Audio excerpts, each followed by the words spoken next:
On va maintenant tous ensemble ouvrir la parole du Seigneur.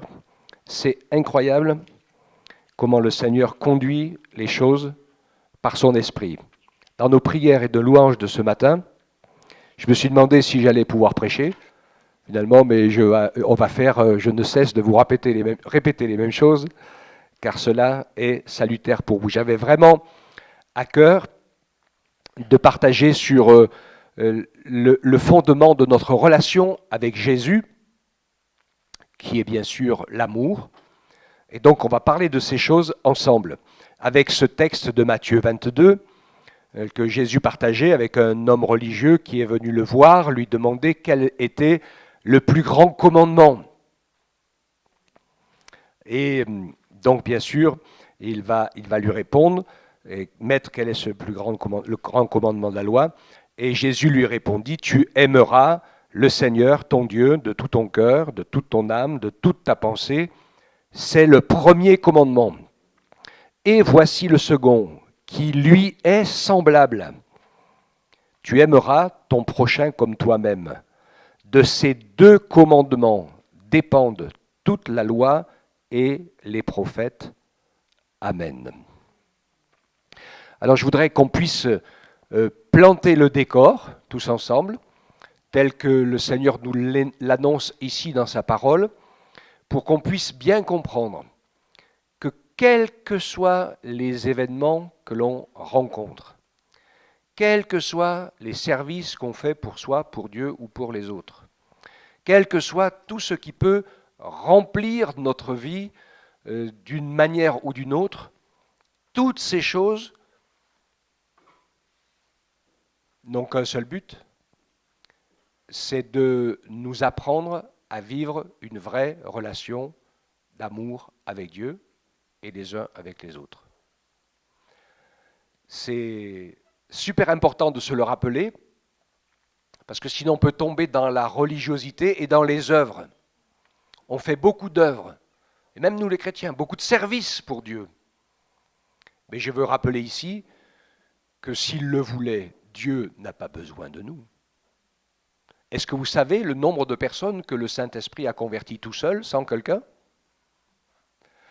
Je me demande parfois, on va être surpris quand on va arriver au ciel, parce qu'on va découvrir que peut-être que le Saint-Esprit à lui tout seul, sans nous, il en a converti plus que nous tous réunis. Je ne serais pas étonné de cela. Mais il a plu au Saint-Esprit et à nous, comme disait Paul, au Père et au Saint-Esprit et au Fils, de nous, comme ses amis, de nous faire participer à cette œuvre, de nous en rendre pleinement participants. C'est une grâce, c'est une bénédiction, et Dieu veut nous montrer que ce n'est pas une obligation, mais ça va nous faire du bien parce que ça va nous aider à entrer en relation avec les uns et avec les autres, et à travailler une vraie relation avec Dieu. Et on va voir ensemble ces choses qui sont complètement liées, parce que quand on regarde ce texte de l'Écriture, avec ce plus grand commandement de la loi que lui pose ce pharisien comme question, Maître, quel est le plus grand commandement? Et Jésus donc lui répond, il dit, tu aimeras le Seigneur, ton Dieu, de tout ton cœur, de toute ton âme et de toute ta pensée. C'est le premier commandement. Quand je lis cette parole, je comprends que la personne de Dieu, la nature de Dieu, sa nature d'amour est plus importante que ce que je suis, que ce que je crois, que ce que je pense et que ce que je vis.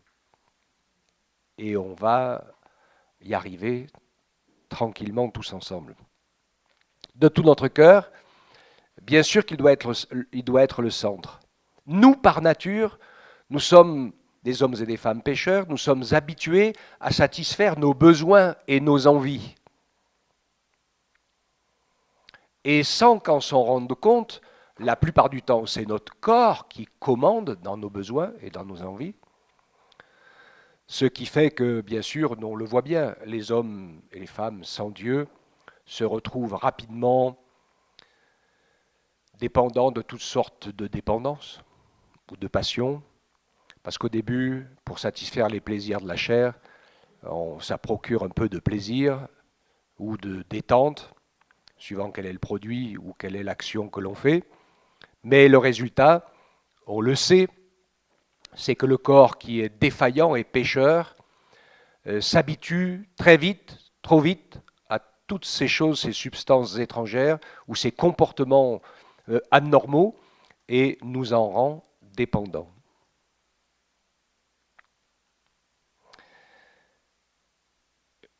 Paul dit ça comme ça, dans les derniers temps, il viendra des gens qui aimeront plus le plaisir que Dieu.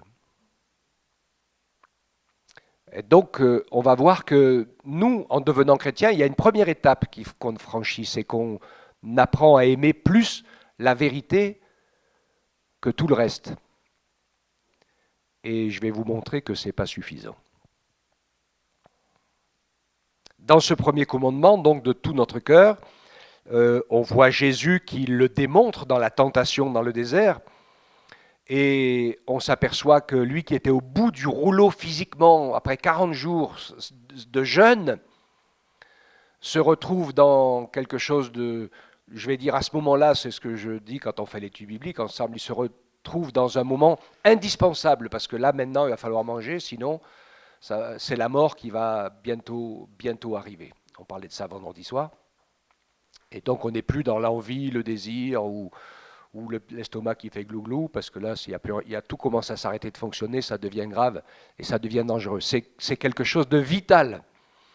Et en face du besoin vital du corps, Jésus dit, l'homme ne vivra pas de pain seulement, mais de toute parole qui sort de la bouche de Dieu. D'accord ? Il met donc en avant le don total de soi, on le sait, de lui, jusqu'à en mourir, parce que c'est ce qui va arriver, mais Jésus, quand il est arrivé sur la terre, il était déjà, dans sa tête, les choses étaient claires, il était là pour se sacrifier, pour se donner tout entier, et pour mourir, pour qu'on puisse être pardonné, qu'on puisse être sauvé. Et c'est une loi fondamentale, dans laquelle nous sommes appelés, nous, à entrer à l'inverse, c'est que, comme nous sommes, nous, des pécheurs, si nous voulons que le Saint-Esprit puisse nous sortir de nos misères et de nos péchés, alors il faut aussi que nous mourions à nous-mêmes. Comprenez la nuance ? Que nous mourrions à nous-mêmes. Jésus, parfait, sans péché, donne sa vie et va jusqu'à mourir pour nous sauver, parce que c'était indispensable, il n'y a pas d'autre moyen. Mais à l'inverse, nous sommes appelés à mourir à nous-mêmes, et Jésus dit que celui qui ne porte pas sa croix, ne renonce pas à lui-même, ne porte pas sa croix et ne me suit pas, n'est pas digne de moi. Et celui qui n'est pas avec Jésus est contre lui. Et donc nous sommes appelés, nous aussi, à faire mourir, avec l'aide de Christ, avec l'aide du Saint-Esprit, le péché qui avait autorité et qui parfois encore arrive à avoir une certaine autorité sur nous. C'est pour ça que l'amour de Dieu est exclusif. Il nous appelle à l'aimer de tout notre cœur. Non pas parce que Dieu est exclusif, mais parce qu'il sait que si nous ne faisons pas ce choix, nous n'arriverons pas à sortir de la séduction et du pouvoir du péché qui nous domine. Pour permettre au Saint-Esprit de nous donner la victoire. D'accord ? C'est pas pour lui qu'il le fait. C'est pour nous. Il fait tout pour nous. Il n'a besoin de rien d'ailleurs. Hein. Ok ? On est bien d'accord. On ne va pas lui apporter quoi que ce soit. Il a besoin de rien. Il a tout pleinement en lui. Mais pour nous, il nous emmène sur ces chemins-là. Donc de tout notre cœur, de toute notre âme, c'est notre vrai moi, notre âme, c'est notre nature, c'est notre personne. Je disais vendredi, pour schématiser comme ça, l'âme c'est toi, c'est moi, et le corps c'est le véhicule terrestre, et l'esprit c'est le véhicule céleste. Le corps nous permet de communiquer avec tout ce qui est naturel, et notre esprit nous permet de communiquer avec tout ce qui est du monde des esprits. Celui de Dieu, avec Jésus, Et puis, les ténèbres aussi. Hein. On le sait que dans la magie, la sorcellerie, dans toutes ces choses-là, les gens communiquent avec les esprits de ténèbres, les idoles, le mensonge, etc. Et bien sûr, c'est une réelle catastrophe. Donc, de toute notre âme. Notre âme, pour vivre, elle a besoin de quelque chose. C'est comme une éponge assoiffée, notre âme. Et pour que notre âme vive, il faut qu'elle soit reliée à Dieu, le Père, par le Saint-Esprit. C'est le seul élément qui peut satisfaire notre soif intérieure. Nous donner la paix, on ne va pas la trouver comme ça n'importe comment. La paix, on va la trouver parce que notre âme va trouver le pardon des péchés, comme disait Lounès dans sa prière tout à l'heure. Je vais me servir de toi plusieurs fois parce que tu as dit plusieurs choses dans la prédication de ce matin. De pouvoir, nous avons été sauvés, lavés, sanctifiés. Et quand le Père nous regarde, il ne voit plus nous et nos péchés, il voit Christ qui vit en nous et qui nous a lavés de tout péché. Alléluia. Et notre paix dépend de cela. Elle ne dépend pas du fait que j'ai du boulot, un toit pour dormir, qu'il n'y a pas trop de gens qui m'en veulent autour de moi, etc. Notre paix, elle dépend de notre âme, elle dépend de l'état de notre âme, et l'état de notre âme, il dépend de la relation qu'on a avec Jésus par le Saint-Esprit. Et c'est pour ça que Jésus dit, je vous donne ma paix, je vous laisse la paix, pas la paix comme le monde la donne, parce qu'il la signe et il la casse en suivant. Il dit, mais si ton âme est en relation avec moi par le Saint-Esprit, alors ton être intérieur est en paix. Et on peut ainsi même réussir à trouver le contentement d'esprit. Et de toute ta pensée. Ça, c'est très intéressant. Il y a un livre qui est écrit là-dessus, justement, sur la maîtrise des pensées. On sait que c'est un terrain terrible. On peut écouter nos pensées, notre ressenti et tout cela. Il faut faire très attention. C'est un des chemins les plus intéressants pour le malin, l'adversaire, la tentation, les dérapages, les non-contrôles, les erreurs, même parfois théologiques ou autres, parce que finalement, on ne va pas dans le même sens. Et l'apôtre Paul disait quelque chose, il disait, le but de la prédication, je prêche l'évangile pour amener toute pensée captive à l'obéissance de Christ.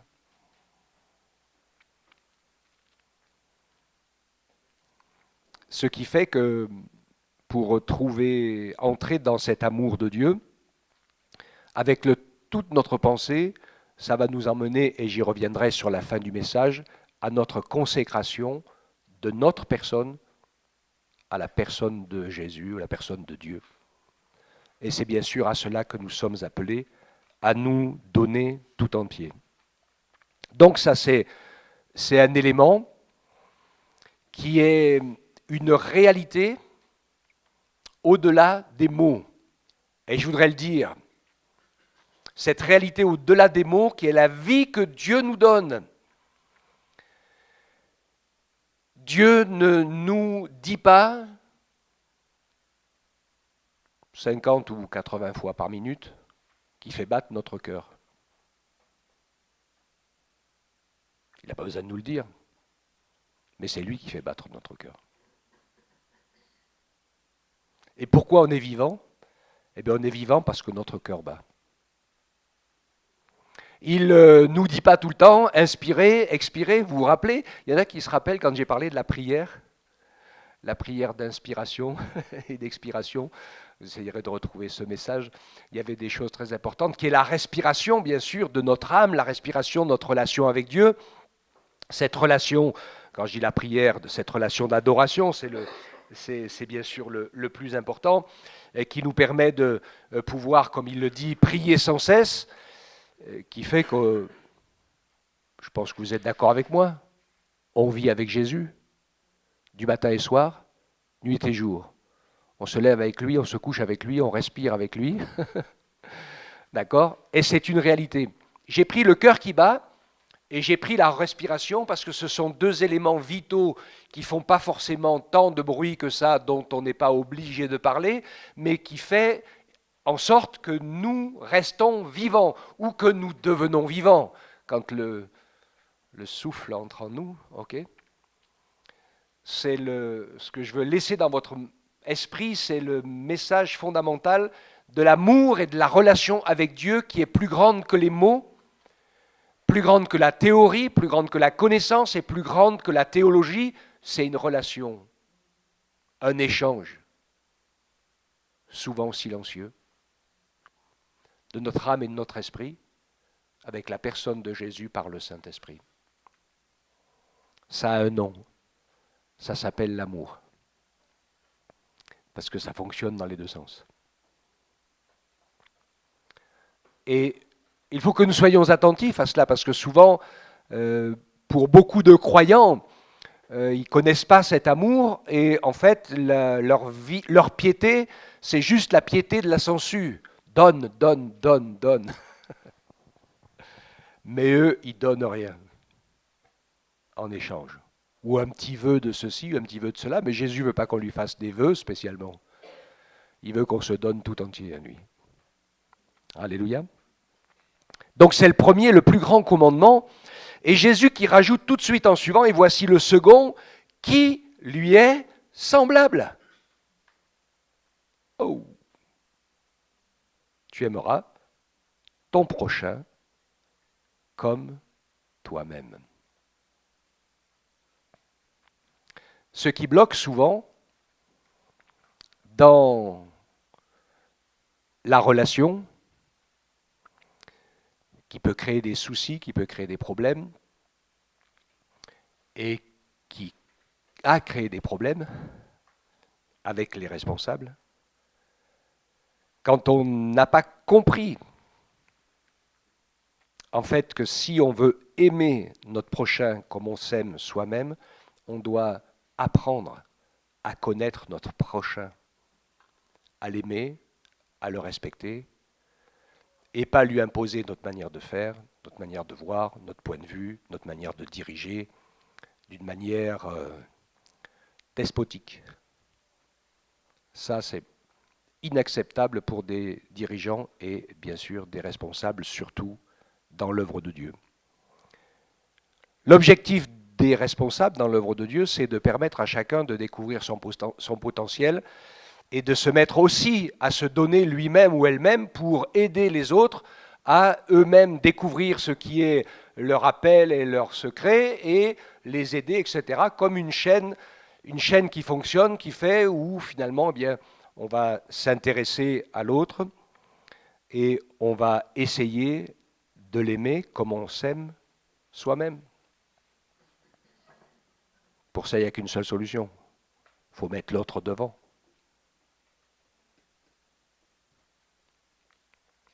OK ?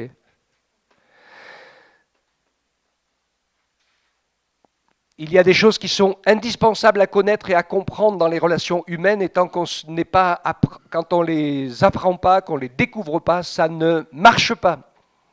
Il y en a qui sont vraiment handicapés de la relation humaine, et le problème, il est là. La clé est là, bien sûr. Pour aimer son prochain, ça demande de travailler sur soi pour deux choses qui sont dans le fruit de l'esprit. Et le premier élément que je vais mettre en avant, c'est la maîtrise de soi.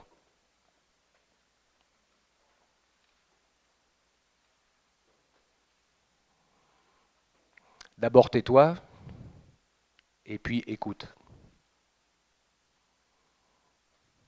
Mais beaucoup de personnes n'arrivent pas à écouter l'autre.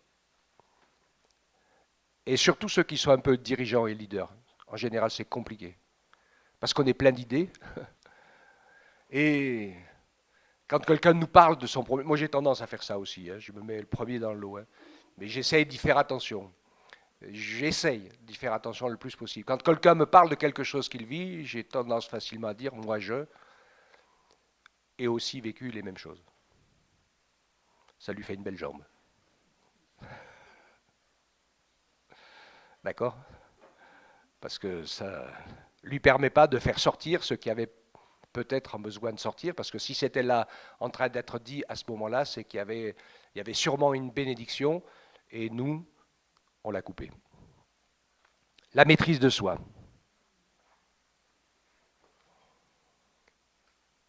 La miséricorde. C'est indispensable. Qu'est-ce que c'est la miséricorde ?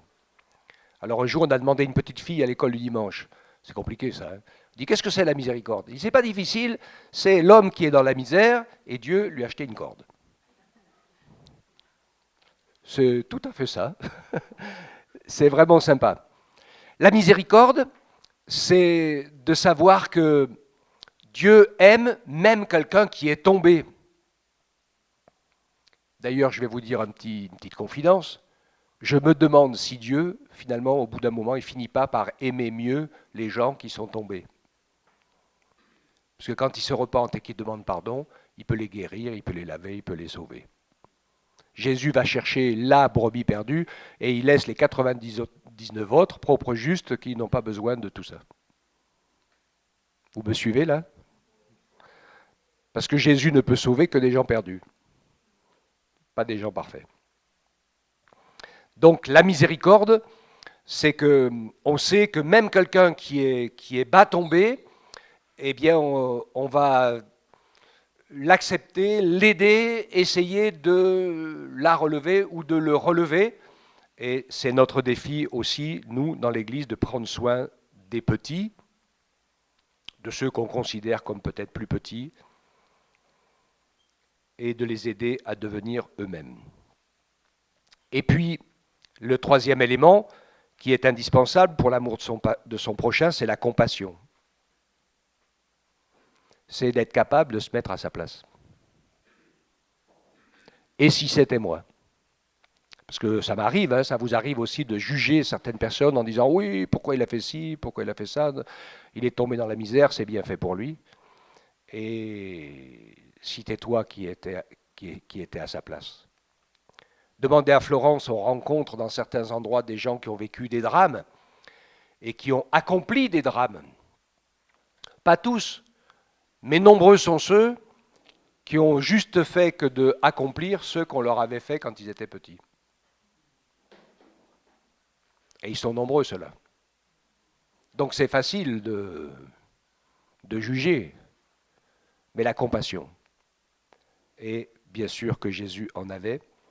Et il veut nous encourager, bien sûr, de pouvoir aimer notre prochain, l'aimer comme nous-mêmes, sachant que pour Dieu, il ne fait pas de différence et que nous sommes tous ses enfants et qu'il veut tous nous sauver.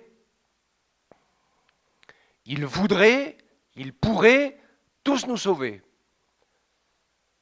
On sait que malheureusement ça ne se fera pas puisque plusieurs ne le veulent pas, ne le croient pas ou ne l'acceptent pas. Mais notre prière, c'est que le plus grand nombre le veuille et l'accepte. Premier commandement, aimer Dieu.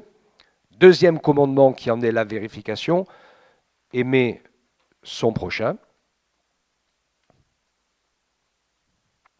Et puis, j'ai fait le premier commandement, le deuxième commandement et le dernier commandement, qui va toujours dans le même sens de l'amour. Le dernier commandement, c'est Matthieu 28, 19 et 20. Allez, faites de toutes les nations des disciples, baptisez-les au nom du Père, du Fils et du Saint-Esprit, et enseignez-leur à garder tout ce que je vous ai prescrit. Et voici, je suis avec vous tous les jours jusqu'à la fin du monde. Amen. Premier commandement, aimer Dieu. Deuxième commandement qui lui est semblable, aimer son prochain.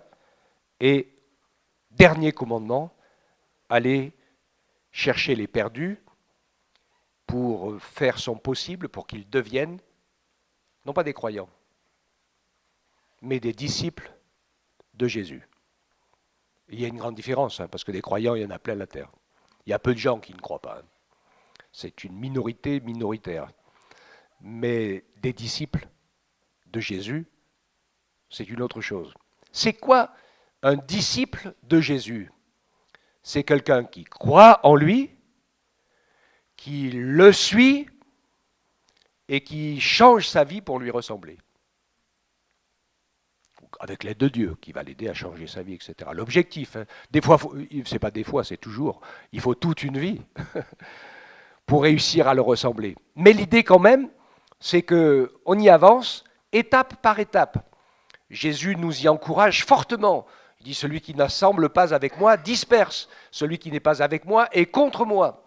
Il y a donc une nécessité de progresser. Et je m'arrête sur cette réalité du disciple.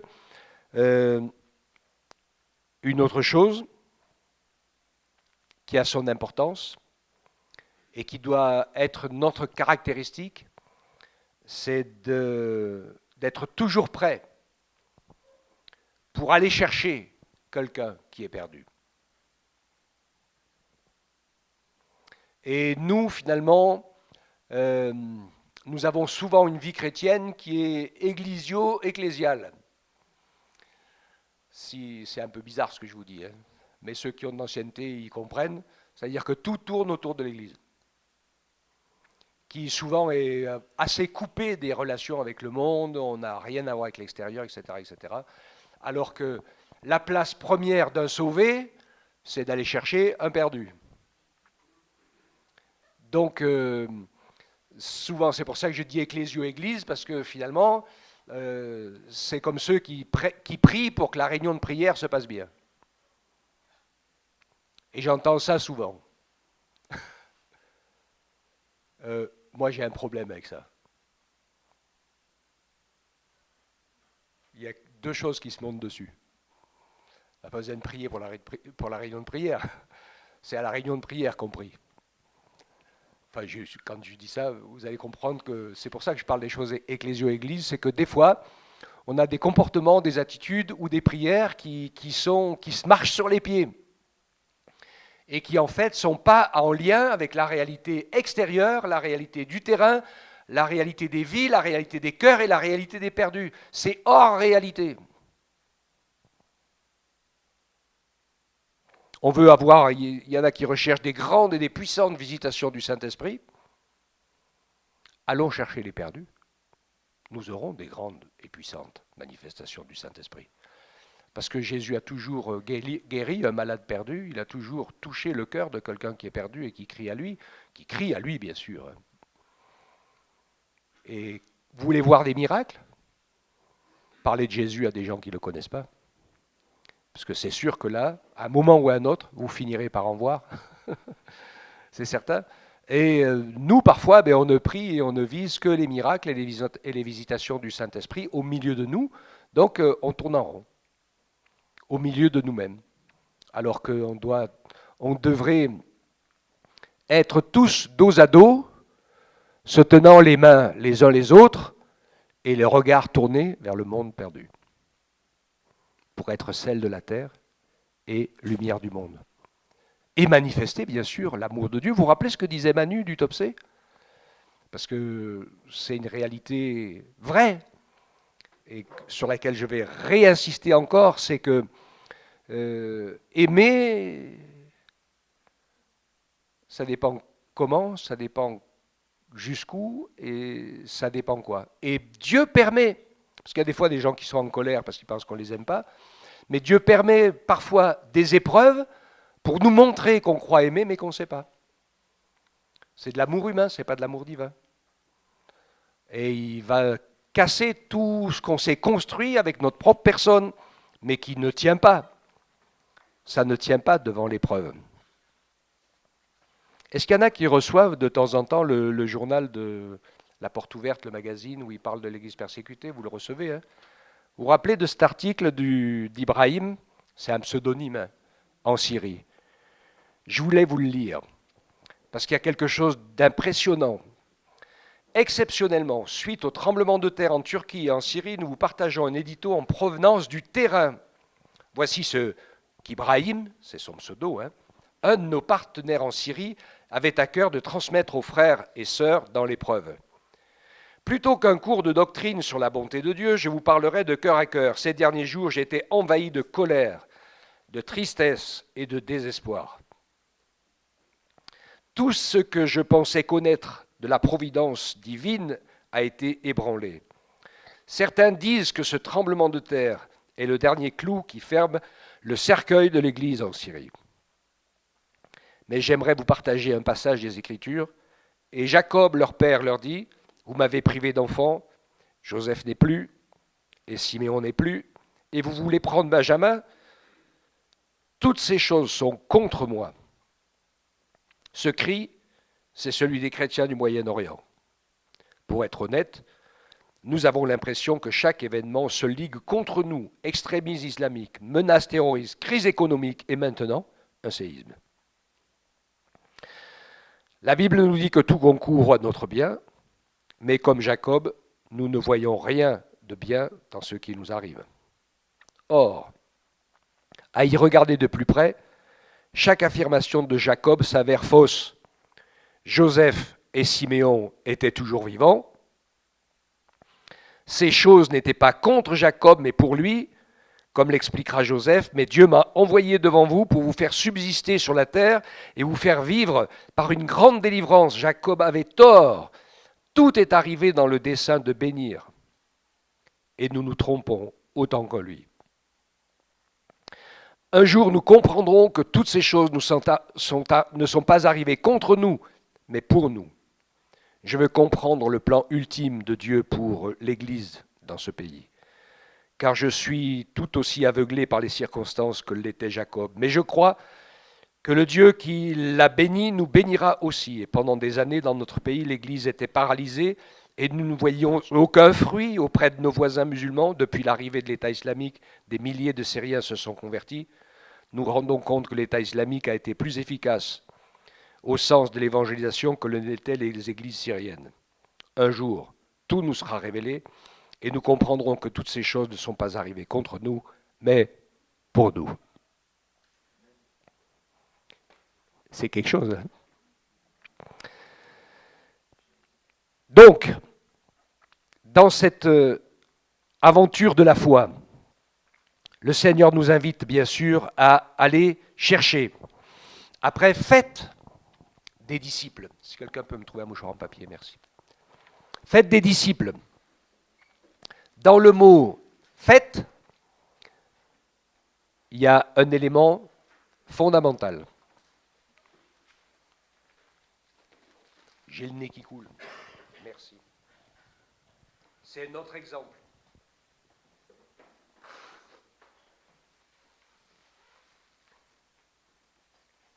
Faites des disciples, ça inclut être d'abord des disciples.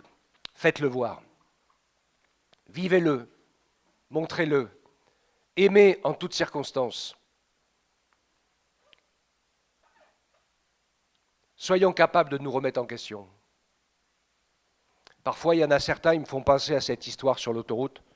Vous vous rappelez du gars qui écoute son info à la radio dans son véhicule et à qui on dit « Attention, il y a un fou sur l'autoroute qui roule à sens inverse. » Et lui qui se met à crier, à répondre « Mais non, il n'y en a pas qu'un, ils sont tous fous. » En fait, il était tout seul, mais c'est lui qui roulait à sens inverse. Mais il pensait que tous les autres étaient fous. Faisons bien attention. Quand tout le monde ne voit pas les choses comme nous on les voit, c'est peut-être qu'il faudrait qu'on essaye de les voir autrement, d'une certaine manière. Surtout quand c'est son Église, ses responsables et ses dirigeants. Faites voir votre exemple. Et bien sûr que c'est la réalité vécue de notre foi qui va pouvoir toucher le cœur de quelqu'un qui va dire « celui-là, celle-là, il n'est pas comme les autres ». Sinon, c'est qu'une philosophie. Quand tu parles de Jésus avec quelqu'un, il te dit bah, « toi, tu crois comme ça, mais moi, je crois autrement ». C'est que des idées. D'accord ? Donc, cet amour dans l'Église nous rappelle que nous sommes un corps. 1 Corinthiens 12, 12 à 14. En effet, comme le corps est un tout en ayant plusieurs membres, et comme tous les membres du corps, malgré leur nombre, ne sont qu'un seul corps, ainsi en est-il de Christ. Car c'est dans un seul esprit que nous tous, pour former un seul corps, nous avons été baptisés, soit juifs, soit grecs, soit esclaves, soit libres, et nous avons été abreuvés d'un seul esprit. Ainsi, le corps n'est pas formé d'un seul membre, mais de plusieurs. Notre défi majeur n'est pas les œuvres ou tout un tas de choses. Notre défi majeur, c'est l'unité du corps.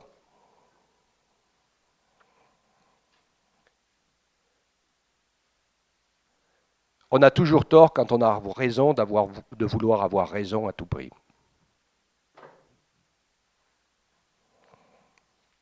Et puis, ce n'est pas la raison qui nous lie ensemble les uns aux autres.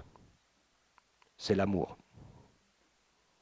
Et la personne de Christ. Elle est au-dessus des mots. J'aime beaucoup à dire que, parce que c'est une réalité, Jésus, avant d'être une doctrine, une théologie et une vérité, qui est vraie, hein, c'est d'abord une personne.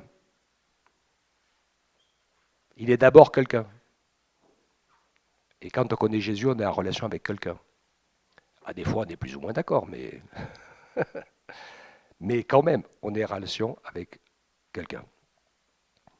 Jésus n'a pas plusieurs corps. Il n'y a pas de plus grand ou du plus petit dans le corps, mais il y a une seule tête, c'est lui. Et la tête, c'est que car Dieu a tant aimé le monde, qu'il a donné son Fils unique, afin que quiconque croit en lui ne périsse pas, mais qu'il ait la vie éternelle.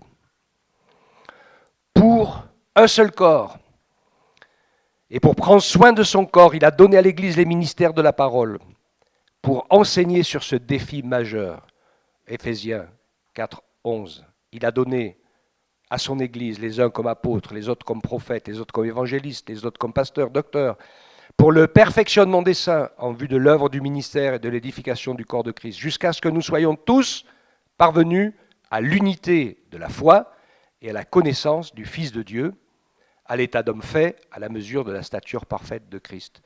L'unité de la foi n'est pas d'être tous d'accord sur tout, pareil dans les moindres détails. L'unité de la foi, c'est de savoir qu'il est indispensable que nous restions reliés les uns aux autres par le Saint-Esprit.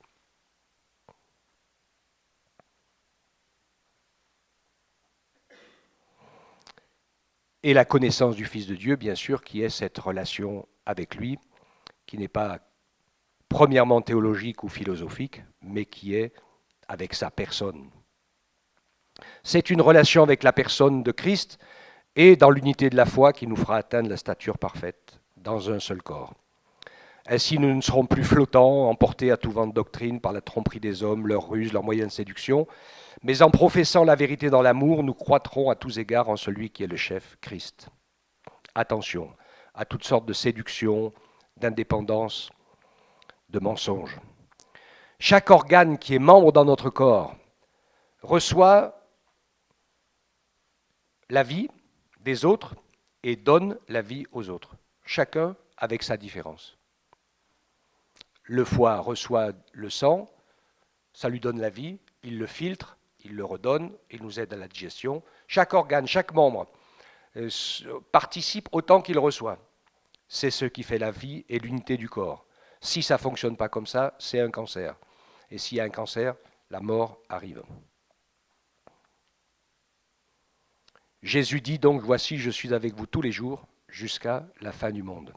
Il y a une nuance de taille entre accepter Jésus et accepter la vérité et se donner tout entier à lui. Vous voyez la différence ? Je redis, il y a une nuance de taille entre accepter Jésus et accepter la vérité ou se donner tout entier à lui.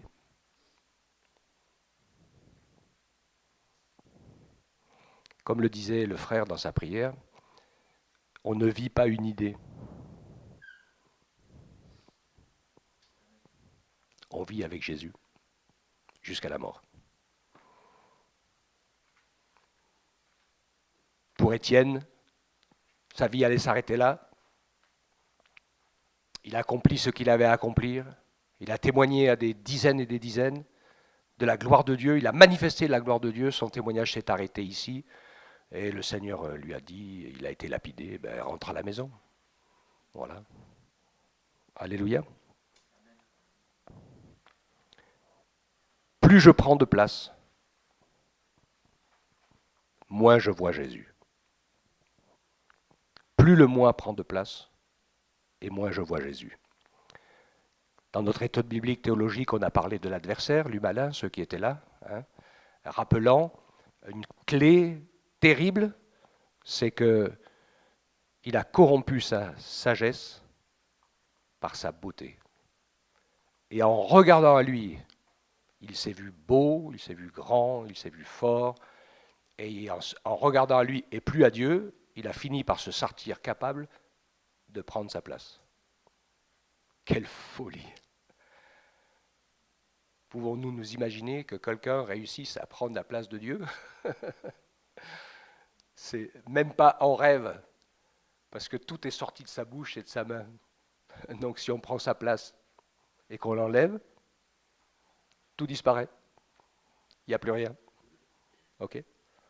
Et donc, c'est vraiment essentiel pour nous de comprendre cela. Et c'est fondamental. Dieu veut donc nous encourager à travailler au premier commandement, puisque c'est à cela que nous sommes appelés à vivre. C'est à ce que nous nous aimons les uns les autres que le monde verra que nous sommes nos disciples. Ce n'est pas la vérité, les miracles, etc. etc. C'est le défi, c'est une relation d'amour réelle avec Dieu, où la personne du Seigneur, par son esprit, dans ma relation, a plus d'importance que moi. Et Dieu va pouvoir transformer mon amour. Et on va continuer avec son amour pour les autres, ou l'autre, n'importe lequel, et ceux qui sont encore plus proches, ont au minimum, au moins d'importance, autant d'importance, pas au moins, parce que ça fait bizarre le mot, autant d'importance que moi, voire plus pour Jésus, parce que finalement, dans son fonctionnement, lui, il avait tout sacrifié, et c'est facile pour nous de voir que pour Jésus, on a plus d'importance que sa propre personne, puisque par amour pour nous, il a accepté de changer de nature, il a accepté de s'incarner, de quitter le ciel, et d'être défiguré à jamais en portant notre image.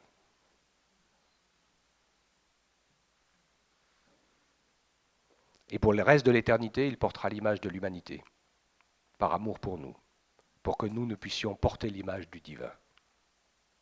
Oh, c'est quelque chose, hein? Et quand la Bible nous dit de prêcher l'évangile de Christ, c'est de cela dont il est question. Alors je sais que des fois, théologiquement, avec certaines églises, ils disent « Oh, on ne prêche plus la repentance, le salut, on ne prêche plus l'évangile. » C'est l'esprit de la croix, hein, ce que je viens de vous dire. La mort à soi-même, ce que le Seigneur nous entraîne à faire. Et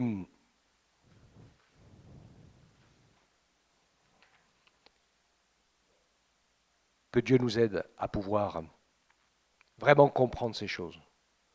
Il n'y a pas grand-chose qui ont de sens et d'utilité sur la terre. Vous savez, tout passera.